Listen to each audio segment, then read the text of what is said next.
வணக்கம் மக்களே. Traffic signal பாகம் 1.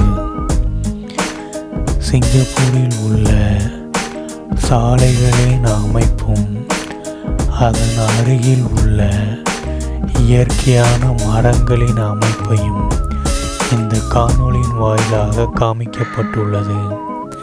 வருங்காலங்களில் இது போன்ற பதிவுகளை பதிவிட உள்ளோம். மரம் வளர்ப்போம், மழை பெறுவோம். மீண்டும் மற்றொரு காணொளியில் சந்திப்போம். நன்றி, வணக்கம் மக்களே.